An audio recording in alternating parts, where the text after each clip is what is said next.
Good afternoon and welcome. Today I want to play a song for you called It Had to Be You.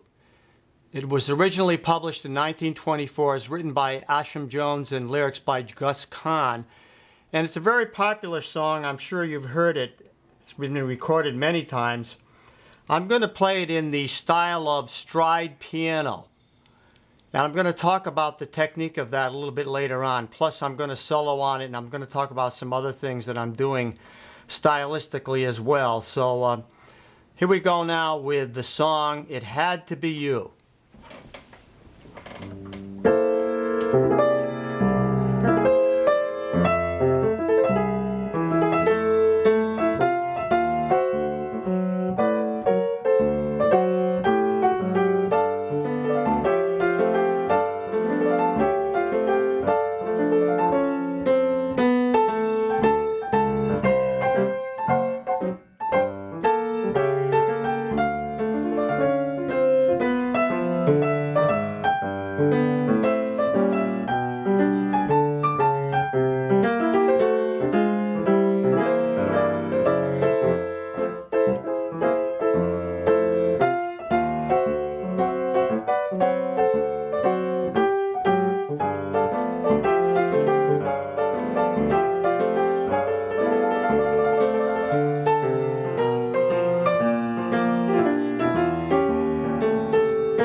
Now I'm going to talk about a little bit about what I just played and some major tips, we'll call it, because it's obviously too involved to cover everything, but I'm just going to talk about some central type of tips. Now this is stride style, so what it means is I'm setting it up with a C7 augmented fifth. Now I'm going into a stride, which means I'm playing bass note and chord.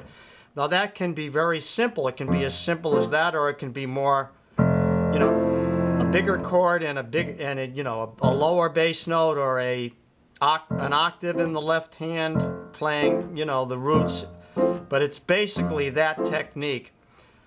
But some of the central things that are going on here, I think the most important things to understand is that you have a basic chord progression going on, and how do I fill all that sort of thing in between the chords that make it flow and make some kind of movement, harmonic movement in the left hand. So what I do is I try to connect each bass note with some kind of movement, whether it be chromatic. And the other thing that I do that's central, I think, is that whenever I'm looking at a dominant seventh chord, I'm also considering its two chord. In other words, if it's a D7, if I'm going from here now, C7 to F major,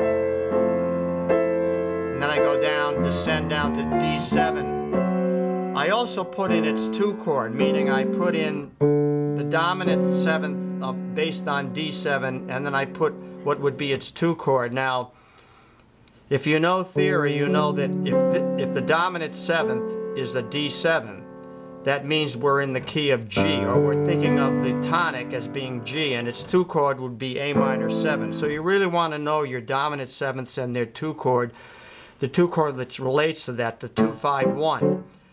And once you know that, you can begin to add the 2 chord in there with the dominant seventh and add more variety. Now, in addition to that, you can create an approach to the 2 chord, and this is central in what I'm talking about, and that is you can use a diminished chord, which is a half step below the 2 chord. So in the case of the D7, I would use an A flat diminished to lead me to the A minor, which is the 2 chord. Now that fills in a lot of the harmony.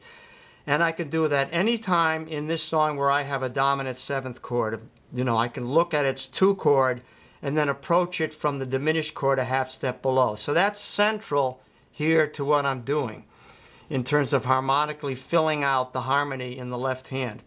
Now we'll continue in the next segment. This is the next segment, and in terms of pointing out things that I talked about previously in review, I'm connecting each chord with a bass line approach. Like it could be, it's usually chromatically from above or below. So I go from the F down to the D7, and then I'm using the 2, relating the 2 chord to the diminished chord below it.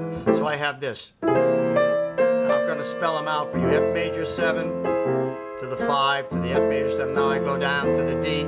The D7, then I put the approach chord into the A minor. Now I'm on a G7. Now same thing here now. Like one of the things I do here is when you're on a chord and it's just sitting on it, like for maybe 2 bars, I need to fill. So I can use that, put that 2 chord in with the approach. Or the other thing I can do, an alternative to that, and this is really a big point, is I can play a stepwise scale based on that chord. Now the G7 would have this stepwise scale. It would go G, A minor, B flat diminished to a G in first inversion, like with the B on the bottom. So I can use that to fill out a 2 measure. It's on G7 for 2 measures. So now I can just go. Now the melody goes on up in here, and we'll talk about that later. But right now I want to look at the harmony and see how that G7 can just move like that, and then go to the C7 that way. See, so you have. Now that's a big thing. That's a big point, is to be able to maneuver around on one chord, but just not keep it static, like it's sitting on one voicing. You're moving, you know, a progression through that chord, but it's still only that chord. So that's one there. The 1, 2, flat 3 diminished, first inversion, then back to the 1. Then I can continue down and go down to the C chord there, and then I can use that diminished approach to a G minor, which would be the 2 of C again, which I already talked about, so I can use it there too. Then it goes up with a diminished chord approaching the 6th chord, which is D minor. Then I can go down to the 2 of the D minor, and then I can approach the 6th again. So there you have all those points, and that fills out what's going on in the left hand so that it has a flow, and it's interesting, and it keeps moving harmonically. Now we're going to go into the next segment, and I'm going to talk about what's going on in the right hand. Well, the right hand is carrying the melody. Now you want the melody to sing out. You want it to be strong, so I'm using octaves. And this is like the big sound. This is like the Errol Garner sound or the Hollywood sound, whatever you want. So now that's an Errol Garner technique right there. I didn't play that right there, but that's an example of it. And I went like this. That's an Errol Garner technique, but it's very full. In other words, you can just play the melody like this. With a single note and make it sing, because you can bring that melody out like this. You always want to hear the melody. Da da da da da. You want to hear that melody. Whatever you're playing against it, you want that melody to be more important, so you need to bring it out. And so a good way to do that is to put it into octaves like this. Now that fills it out. You really can hear the melody now. But then what I do is I add some harmony to that, like this. I'm adding a harmony note there. So now usually try to fill out with 4 notes, because you can do that. I mean, the right hand can play 4 notes easily. And then I'm moving I'm creating some harmonic movement in the right hand as well. That's tough, and that's not easy to do, but it adds to the whole picture of things, particularly if the left hand is not doing that much. If the left hand is doing this, then you can add some harmony here. Now, I did that kind of thing, but basically I'm filling the chord out with 4 notes here, with the octave being the melody, you know.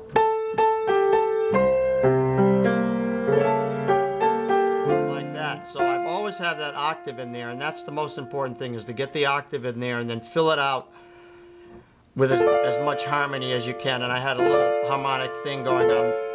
I had that descending harmonic thing, and that's just a D minor moving to D minor, major 7, the 7, the 6. That's very common to do when you're sitting. There's a lot of occasions here, or instances, where you're staying on one chord for a long time, so you want to create some harmonic movement. So that's a good way to do it, is to create some movement in the right hand harmonically.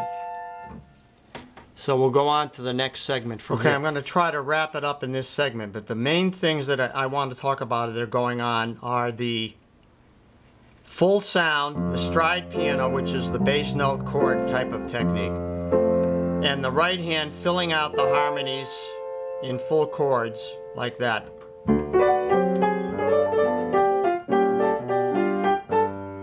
Like that, full chords. And then a central theory concept of being that you can take the dominant chord and put its related 2 chord in, and then you can create approach from the diminished. Now, just that information alone is very important, because it took me a long time to even learn that. So that's really important. Now, in addition, I have the solo, but I'm not going to talk about all the improvisational things yet.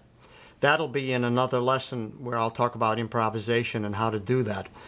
But also, you want to look at the ending and how I put sort of a blues approach to the ending.